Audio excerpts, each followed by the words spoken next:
शिमला नगर निगम का सियासी रण जीतने के बाद एक और चुनौती कांग्रेस का इंतजार कर रही है। पार्षदों का चयन तो हो गया, अब बारी है मेयर और डिप्टी मेयर पद की। इस बीच इस रिपोर्ट में देखिए उन खास नामों के बारे में जिनकी चर्चाएं सियासी गलियारों में तेज है। शिमला का रखवाला कौन बनेगा मेयर?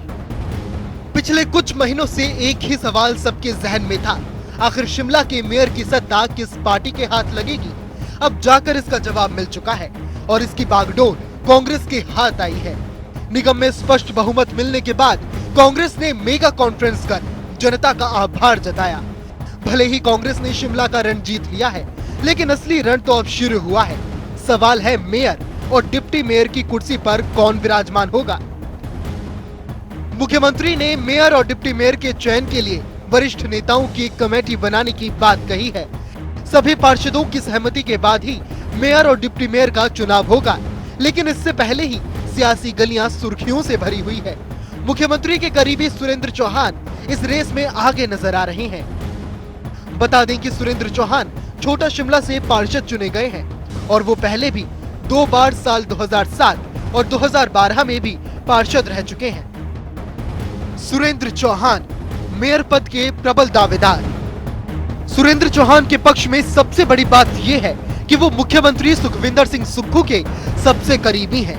बात तब की है जब सुखविंदर सिंह सुक्खू छोटा शिमला के ब्राखास्ट में रहते थे।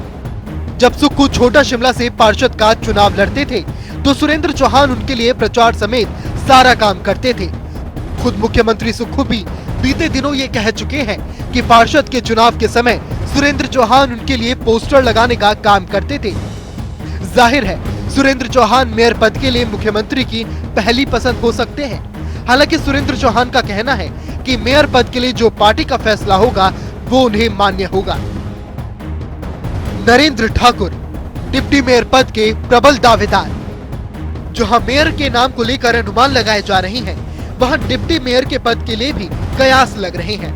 इसके लिए भट्टा कुफर वार्ड से पार्षद चुने गए नरेंद्र ठाकुर का नाम आगे चल रहा है। नरेंद्र ठाकुर इससे पहले 2012 में भी यहां से पार्षद रह चुके हैं। नरेंद्र ठाकुर का वार्ड कसुम्पटी विधानसभा क्षेत्र में पड़ता है, जहां से पंचायती राज मंत्री अनिरुद्ध सिंह विधायक भी हैं। भराड़ी से जितेंद्र चौधरी की हार के बाद नरेंद्र ठाकुर का डिप्टी मेयर पद के लिए तनातनी कम हो गई है।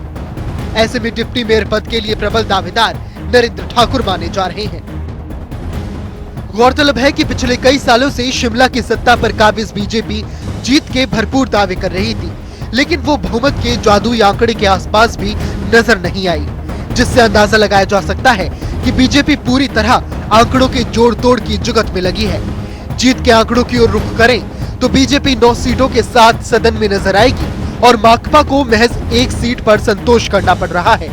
शहरी विकास विभाग की ओर से मेयर और डिप्टी मेयर का ये चुनाव 1 हफ्ते के भीतर होना है। पहले 2.5 साल के लिए मेयर पद अनारक्षित है। इसके बाद अगले 2.5 साल के लिए ये पद महिला उम्मीदवार के लिए आरक्षित होगा। हालांकि सरकार नियमों में बदलाव कर इन पदों का कार्यकाल बदल सकती है। ब्यूरो रिपोर्ट, जनता टीवी।